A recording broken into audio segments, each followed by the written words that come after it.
প্রিয় শিক্ষার্থী বন্ধুরা, আশা করি তোমরা সবাই অনেক ভালো আছো। আজকে তোমাদের সাথে শুরু করব কোষের গঠনের একটা গুরুত্বপূর্ণ অংশ নিয়ে। কোষ প্রাচীর। আমরা সবাই জানি উদ্ভিদ কোষে একটা গুরুত্বপূর্ণ একটা বৈশিষ্ট্য হচ্ছে কি কোষ প্রাচীর। আজকে আমরা জানবো কোষ প্রাচীরের সেই গুরুত্বপূর্ণ অংশগুলো নিয়ে আলোচনা। তো আসা যাক। আমরা এই চিত্রটা দেখেছি কম বেশি। কোষ প্রাচীরের গঠনের এই চিত্রটা আমরা দেখেছি। আমরা এই চিত্র নিয়ে একটা ডিটেলস আলোচনা করব, কোথার কোন অংশগুলো। তো আমরা কোষ প্রাচীরের যে গাঠনিক অংশগুলোতে সাধারণত এরকম একটা অবস্থা দেখে থাকি। তো প্রথমত আমরা যে জিনিসটাকে দেখবো, একটা কোষ প্রাচীর আসলে কি কি অংশ নিয়ে গঠিত। একটু যদি আমরা আসি আসলে কোষ প্রাচীরের কি কি অংশ নিয়ে গঠিত যদি আমরা জানতে চাই, তাহলে আগে দেখো প্রথমত যে জিনিসটাকে আসে, একটা কোষ প্রাচীরের কি কি থাকে। কোষ প্রাচীর কি আসলে অংশ। দেখো, প্রাচীর বলতে আমরা জানি একটা মানে তোমার দেয়াল, তাই না? একটা প্রাচীর, যেমন আমরা জমির মানে সীমানার বাইরে একটা প্রাচীর দেওয়া হয়। প্রাচীর হচ্ছে কি একটা দেয়াল, ঠিক আছে? তাহলে কোষের বাইরের একটা দেয়াল, এই কোষের বাইরের দেওয়ালটাই হচ্ছে কি কোষ প্রাচীর, তাই না?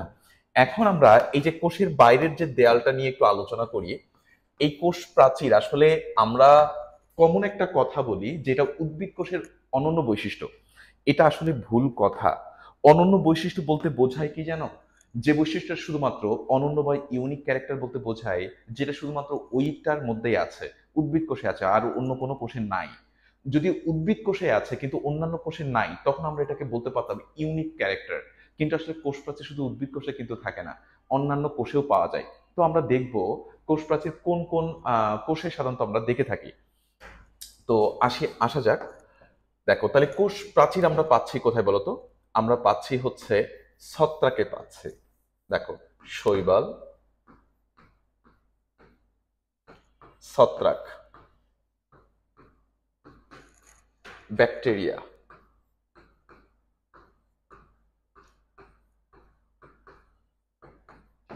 আর কি ব্যাকটেরিয়া,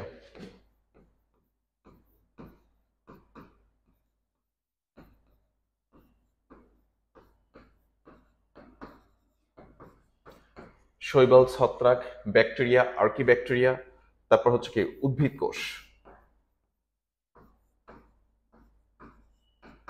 দেখো, আসলে আমরা কোষ প্রাচীর কিন্তু শুধুমাত্র উদ্ভিদ কোষে পাই না। আমরা ছত্রাকে পাচ্ছি, শৈবালে পাচ্ছি, ব্যাকটেরিয়াতে পাচ্ছি, আর কি ব্যাকটেরিয়াতে পাচ্ছি, তারপর কি পাচ্ছি বলতো? উদ্ভিদ কোষে পাচ্ছি। এই কারণে আসলে আমরা উদ্ভিদ কোষের অনন্য বৈশিষ্ট্য আমরা কোষ প্রাচীরকে বলতে পারি না, কারণ উদ্ভিদ কোষে শুধু পাওয়া যায় না।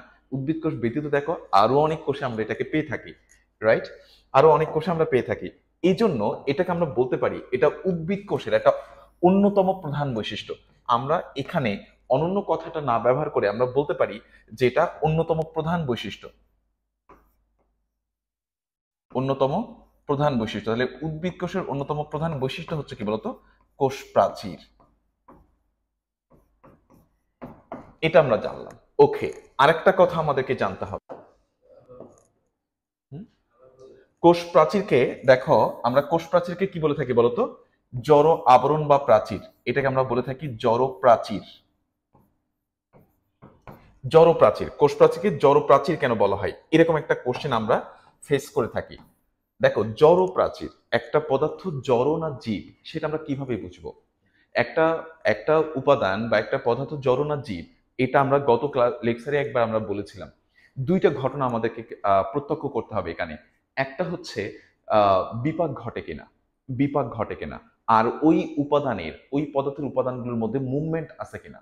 তাহলে যদি বিপাক ঘটে এবং যদি ওই পদার্থের উপাদানগুলোর মধ্যে যদি চলন ঘটে, তাহলে আমরা তাদেরকে কি বলবো? সজীব উপাদান। আর যদি না ঘটে, তাহলে সেটা হচ্ছে কি বলতো? জড় উপাদান। তাহলে দেখবো আমরা এদের মধ্যে বিপাক ঘটে কিনা। তাহলে এখানে দেখো, জড়প্রাচীর কেন বলা হয়? জড়প্রাচীর বলার প্রধানত কারণ এখানে হচ্ছে কি হয় না বলতো? বিপাক ঘটে না, বিপাক ঘটে না,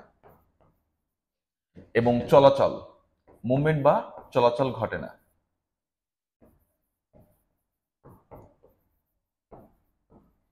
হ্যাঁ, পদার্থের উপাদানগুলোর চলাচল নাই, মুভমেন্ট বা চলাচল নাই বা ঘটে না, নাই। এই কারণে এটাকে আমরা কি বলে থাকি বলতো? কোষ প্রাচীর। তাহলে এই জড়প্রাচীর। তাহলে কোষ প্রাচীরকে আমরা কেন জড়প্রাচীর বলি? কারণ কোষ প্রাচীরকে জড়প্রাচীর এই কারণেই বলি, কারণ এর মধ্যে কি ঘটে না বলতো?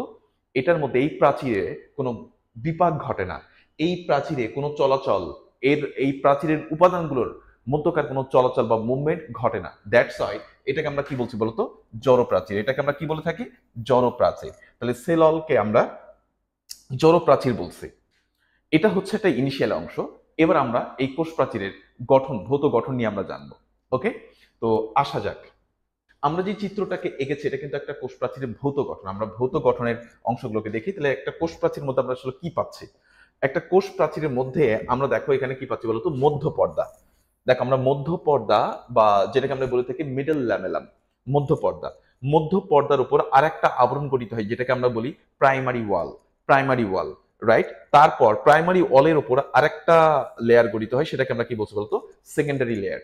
তাহলে কোষ প্রাচীর এখানে দেখো তিনটা লেয়ার আমরা পেয়ে থাকি। তিনটা লেয়ার। তিনটা লেয়ার হচ্ছে কি, একটা হচ্ছে কি বলতো? এই যে মিডল ল্যামেলাম বা মধ্য পর্দা, প্রাইমারি ল্যামেলাম বা হচ্ছে প্রাইমারি ওয়াল, আর সেকেন্ডারি ওয়াল, রাইট? এই যে তিনটা স্তর আমরা দেখতে পাচ্ছি, তাহলে এই কোষ কোষ প্রাচীরের আমরা তিনটা লেয়ার দেখতে পাচ্ছি। এই তিনটা লেয়ার নিয়ে আমরা মূলত আলোচনা করব। তাহলে আমরা দেখবো যে কোন পর্দাটা আসলে কোথা থেকে কিভাবে তৈরি হয়েছে এবং কিভাবে আসছে। তো আমরা একটু চিত্রে আসি।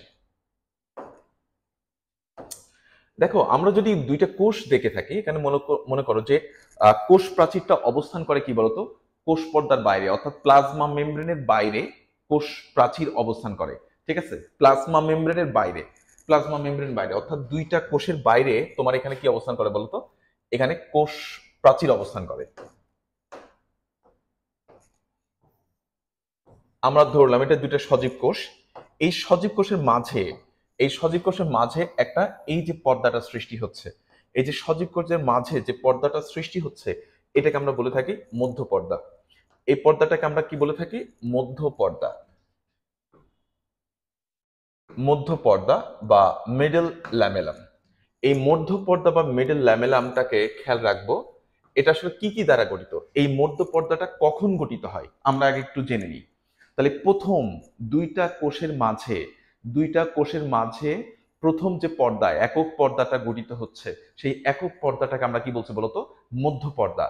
এই মধ্য পর্দাটা আসলে কি কি দ্বারা গঠিত এবং কখন গঠন শুরু হয়, এবার একটু আসি। তাহলে মধ্য পর্দাটা সৃষ্টি শুরু হয়, তোমরা জানো ক্যারিওকাইনেসিসের সর্বশেষ ধাপ হচ্ছে কি বলতো? টেলোফেজ পর্যায়ে। ক্যারিওকাইনেসিস কোষ বিভাজন তোমরা পড়েছো, তোমরা মাইটোসিস কোষ বিভাজনের তোমরা জানো ক্যারিওকাইনেসিস এবং সাইটোকাইনেসিস দুইটা ধাপ রয়েছে। এই ক্যারিওকাইনেসিসের যে সর্বশেষ ধাপটা, দুইটা পর্যায়ের ক্যারিওকাইনেসিসের সর্বশেষ ধাপটা হচ্ছে কি বলতো? টেলোফেজ। তাহলে টেলোফেজে তোমার কি হবে বলতো? এই মধ্যপর্দার সূচনা ঘটে টেলোফেজ পর্যায়ে, এবং এটা শেষ হয় কি বলতো? সাইটোকাইনেসিসে। তাহলে টেলোফেজ পর্যায়ে মানে আমরা যদি আসি, টেলোফেজে কি হয় বলতো? এটার সূচনা ঘটে টেলোফেজে। মধ্যপর্দার সূচনা ঘটে কোথায় বলতো? টেলোফেজে। টেলোফেজের সূচনা ঘটে। এবার আসি আসলে এই মধ্যপর্দাটা কি কি উপাদান দিয়ে তৈরি। মধ্যপর্দাটা কি কি উপাদান দিয়ে আমরা যদি তৈরিটা দেখতে চাই, মধ্যপর্দাটা আসলে কি দিয়ে তৈরি? মধ্যপর্দাটা আসলে তৈরি হয় দুইটা উপাদান দ্বারা, দুইটা রাসায়নিক উপাদান দ্বারা। একটা হচ্ছে তোমার ফ্রাগমোপ্লাস্ট।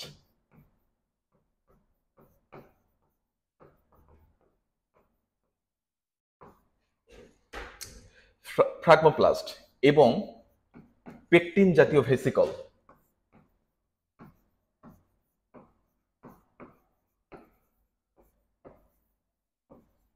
পেকটিন জাতীয় ভেসিকল। আমরা মনে রাখবো মধ্যপর্দা টেলোফেজ পর্যায়ে সূচনা হয় এবং মধ্যপর্দার গঠন সমাপ্তি হয় সাইটোকাইনেসিসে। এবার দেখো এই মধ্যপর্দা যে উপাদান দ্বারা গঠিত, সেই উপাদানটা হচ্ছে কি বলতো? ফ্রাগমোপ্লাস্ট এবং পেকটিন জাতীয় ভেসিকল। এই ফ্রাগমোপ্লাস্ট আর পেকটিন জাতীয় ভেসিকলের সমন্বয়ে তৈরি হচ্ছে কি বলতো? এই যে মিডল ল্যামেলাম। কি গঠিত হচ্ছে বলতো? মিডল ল্যামেলাম। ফ্রাগমোপ্লাস্টটা কোথা থেকে এসছে? ফ্রাগমোপ্লাস্টটা এসছে হচ্ছে তোমার সাইটোপ্লাজম থেকে। ফ্রাগমোপ্লাস্টটা কোথা থেকে আসে বলতো? এই যে ফ্রাগমোপ্লাস্টটা আসছে কোথা থেকে বলতো? সাইটোপ্লাজম থেকে। আর পেকটিন জাতীয় ভেসিকলটা আসে কোথা থেকে বলতো? গোলজি বস্তু থেকে, মাইন্ডিট। ফ্রাগমোপ্লাস্টটা আসছে কোথা থেকে বলতো? সাইটোপ্লাজম থেকে। কোথা থেকে? সাইটোপ্লাজম। এবং পেকটিন জাতীয় ভেসিকল আসছে কোথা থেকে বলতো? তোমার কোথা থেকে বলতো? গোলগি বস্তু থেকে। গোলগি বস্তু বা গোলগি বডি। আমরা ফ্রাগমোপ্লাস্ট কি, পেকটিন জাতীয় ভেসিকল কি, আমরা এটা নিয়েও আলোচনা করব। এটা নিয়েও আমাদের কিউরিওসিটি তৈরি হচ্ছে যে আসলে এই উপাদানগুলো কি। আমরা এটা পরে বলবো। তাহলে আপাতত আমরা একটু জেনে রাখি মধ্যপর্দা কি কি দ্বারা তৈরি, ফ্রাগমোপ্লাস্ট আর পেকটিন জাতীয় ভেসিকল। এবার আসি আমরা, এই মধ্য পর্দাটা কিন্তু এক স্তর বিশিষ্ট পর্দা। আরেকটা কথা এখানে মনে রাখবে, এটা কিন্তু একটা এক স্তর বিশিষ্ট সাধারণ পর্দা। এক স্তর বিশিষ্ট, এক স্তর বিশিষ্ট সাধারণ পর্দা, মানে কমন ওয়াল। এক স্তর বিশিষ্ট একটা সাধারণ পর্দা। যেমন দেখো, যেমন দুইটা রুমের একটা ওয়াল থাকে, দুইটা রুম পাশাপাশি, দুইটা রুম, তার মাঝে একটা দেয়াল। এই দেয়ালটাকে আমরা কি বলি বলতো? কমন ওয়াল, রাইট? ঠিক তেমন এই যে দেয়ালটা, এই যে দেখো, এই যে দুইটা জিনিসটাকে সেপারেট করে দিয়েছে কে বলতো? এই কমন ওয়াল। এটা গলিত হলে আবার দুইটা জিনিস একই রকম হয়ে যাবে। এবার আসি আমরা, এই যে মধ্য পর্দার উপরে যে আরেকটা লেয়ার তৈরি হয়, এই যে মধ্য পর্দার উপরে আরেকটা যে এক স্তর বিশিষ্ট পর্দা তৈরি হচ্ছে, সেটাকে আমরা কি বলছি বলতো? প্রাথমিক প্রাচীর। এই প্রাচীরটাকে আমরা কি বলছি বলতো? প্রাথমিক প্রাচীর বা প্রাইমারি ওয়াল। প্রাথমিক প্রাচীর, প্রাথমিক প্রাচীর বা প্রাইমারি ওয়াল। এখানে জিনিসটাকে দেখো, এই যে জিনিসটাকে আমরা পেলাম প্রাথমিক প্রাচীর বা প্রাইমারি ওয়াল, এই প্রাইমারি ওয়ালটা কিন্তু এরাও কিন্তু এক স্তর বিশিষ্ট। এই প্রাথমিক প্রাচীরটাও কি বলতো? এক স্তর বিশিষ্ট, বাট এটা সাধারণ পর্দা না কিন্তু, কারণ উভয় পাশে আছে, এ পাশেও আছে ও পাশেও আছে। তাহলে মধ্য পর্দার উভয় পাশে থাকে এক স্তর বিশিষ্ট, এক স্তর বিশিষ্ট পর্দা, এক স্তর বিশিষ্ট পর্দা, মাইন্ডেড এক স্তর বিশিষ্ট পর্দা। বাট এটা কিন্তু সাধারণ পর্দা না, প্রাইমারি ওয়ালটা কিন্তু সাধারণ পর্দা না, কারণ এটা মধ্য পর্দার উভয় পাশে কিন্তু গঠিত হয়েছে, মধ্য পর্দার উভয় পাশে গঠিত হয়েছে। এবার দেখো, এই যে প্রাথমিক প্রাচীরটা আসলে কি কি উপাদান দ্বারা গঠিত? প্রাথমিক প্রাচীরটা যদি আমরা জানতে চাই, প্রাথমিক প্রাচীরটা কি কি উপাদান দ্বারা গঠিত, দেখো এটাকে আসি আমরা। প্রাথমিক প্রাচীরটা গঠিত হচ্ছে সেলুলোজ, সেলুলোজ, হেমিসেলুলোজ,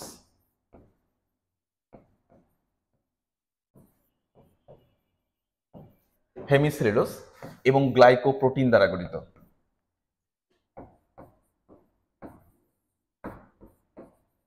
গ্লাইকোপ্রোটিন।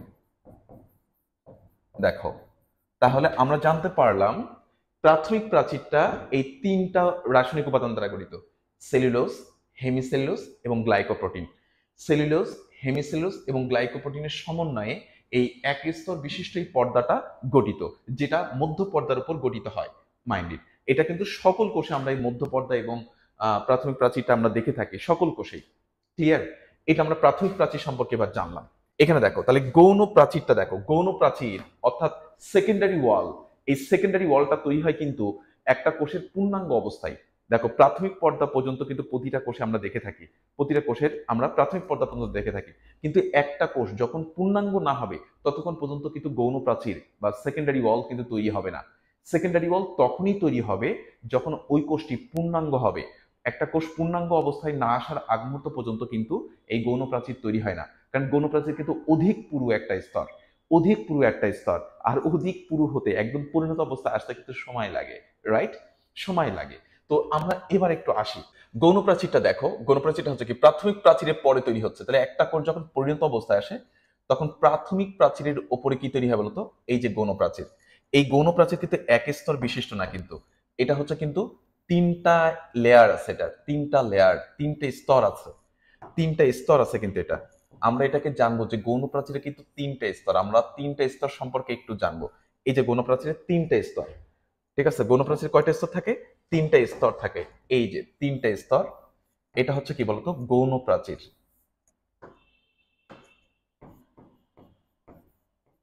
গৌণ প্রাচীর বা আমরা এটাকে বলে থাকি সেকেন্ডারি ওয়াল। গৌণ প্রাচীর বা সেকেন্ডারি ওয়াল, এটা কিন্তু তিনটা লেয়ার বিশিষ্ট। এটা কয় স্তর বিশিষ্ট বলতো? তিনটা লেয়ার বিশিষ্ট, তিন স্তর বিশিষ্ট, তিন স্তর বিশিষ্ট, তিন স্তর বিশিষ্ট পর্দা বা আবরণ। গৌণ প্রাচীরটা হচ্ছে কি বলতো? তিন স্তর বিশিষ্ট পর্দা বা আবরণ। এবার দেখো, এই যে গৌণ প্রাচীরের যে জিনিসটাকে আমরা দেখে থাকি, গৌণ প্রাচীরটা মূলত আসলে কি কি উপাদান দ্বারা তৈরি?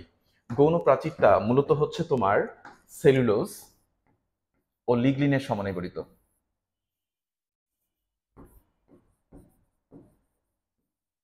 সেলুলোজ ও লিগনিন,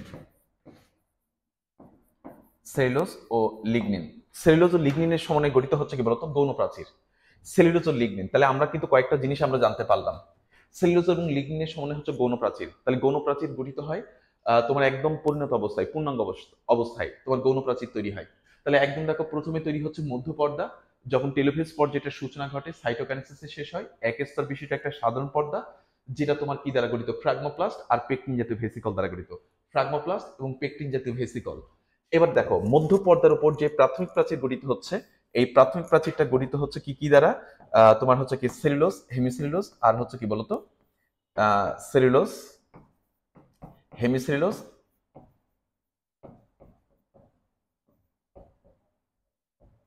এবং হচ্ছে কি বলতো গ্লাইকোপ্রোটিন,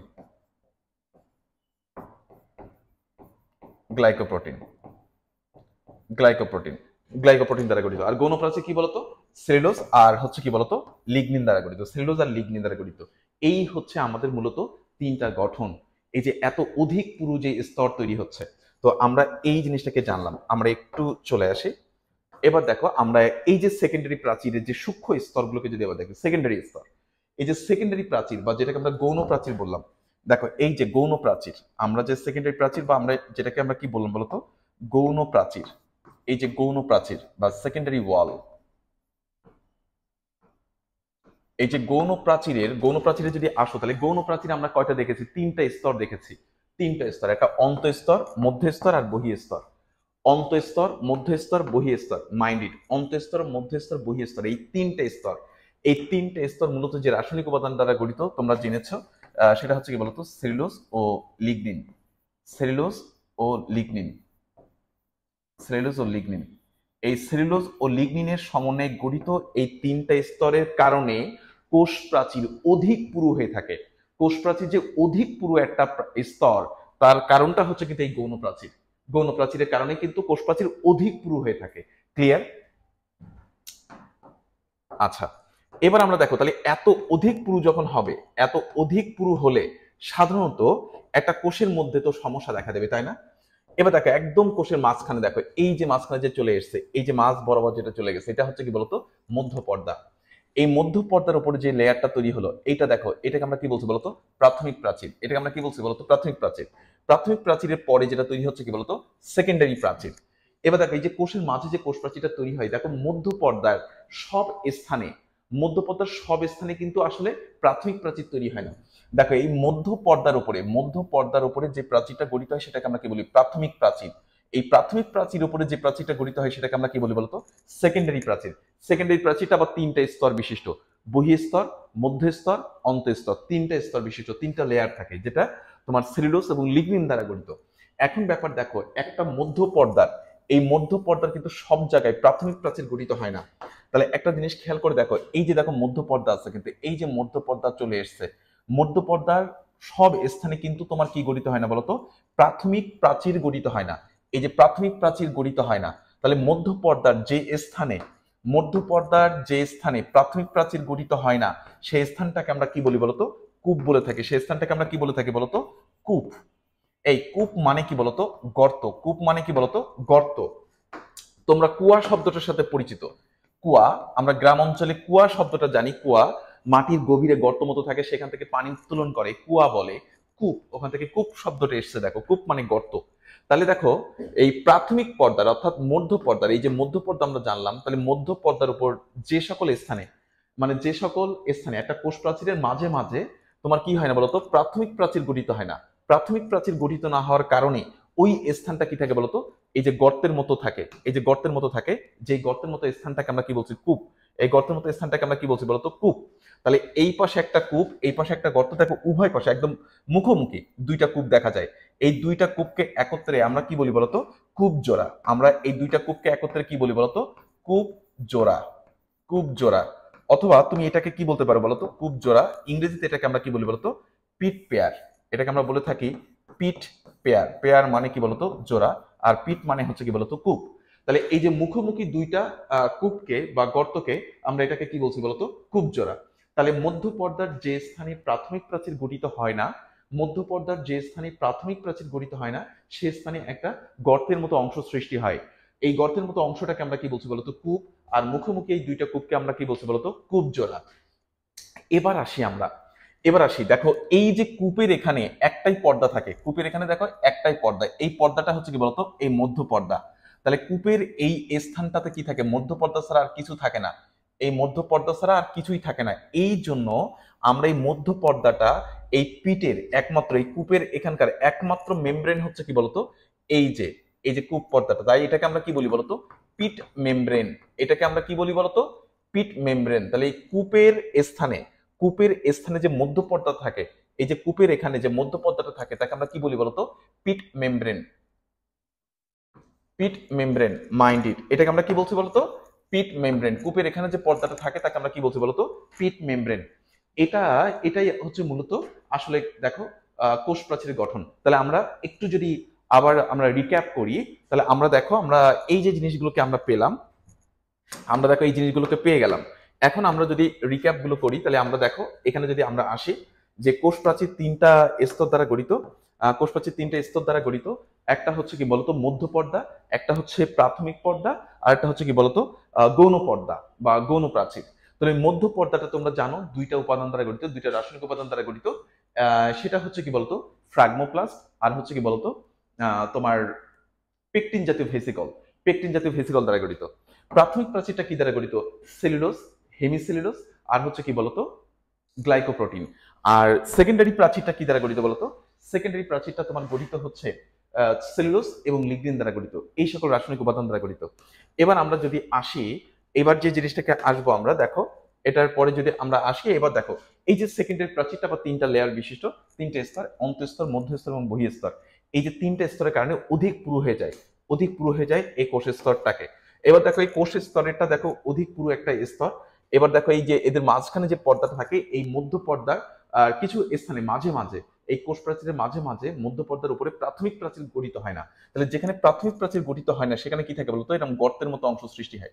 এই যে কূপ বা গর্তের মতো যে স্থানটা তৈরি হয়, এই স্থানটাকে আমরা কি বলবো বলতো, এই যে কূপ বা গর্তের মতো স্থানটা তৈরি হয়, তাকে আমরা কি বলবো বলতো, পিট বা কূপ বলে থাকি আমরা।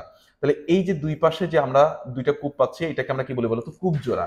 আর এই যে মাঝখানে যে মধ্য পর্দাতে থাকে, এই যে কূপের মধ্যবর্তী স্থানে অবস্থিত এই মধ্য পর্দাটাকে আমরা কি বলি বলতো, পিট মেমব্রেন।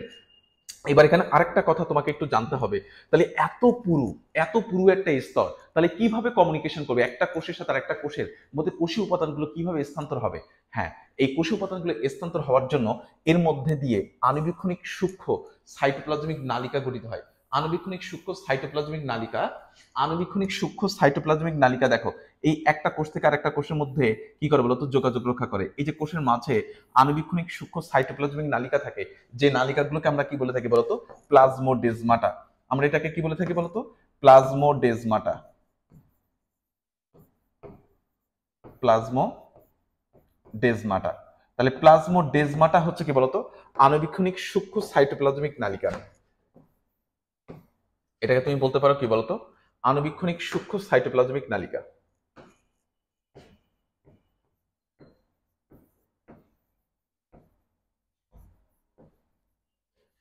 আণুবীক্ষণিক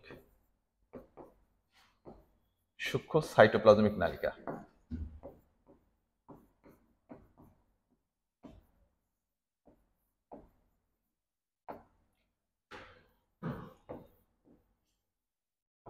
এই আণুবীক্ষণিক সূক্ষ্ম সাইটোপ্লাজমিক নালিকাগুলোকে আমরা কি বলছি বলতো, প্লাজমোডেজমাটা, যেটার মাধ্যমে একটা কোষ অপর কোষের সাথে যোগাযোগ রক্ষা করে। তাই এই কোষ প্রাচীর মাঝে যে আণুবীক্ষণিক সূক্ষ্ম সাইটোপ্লাজমিক নালিকা থাকে, যার মাধ্যমে একটা সাইটোপ্লাজম একটি কোষের সাইটোপ্লাজমের সাথে অপর কোষের সাইটোপ্লাজমের যে সাইটোপ্লাজমিক উপাদানগুলোর মানে তোমার হচ্ছে বিভিন্ন পদার্থের কোষীয় উপাদানগুলোর মধ্যে কি হচ্ছে, স্থানান্তর হচ্ছে।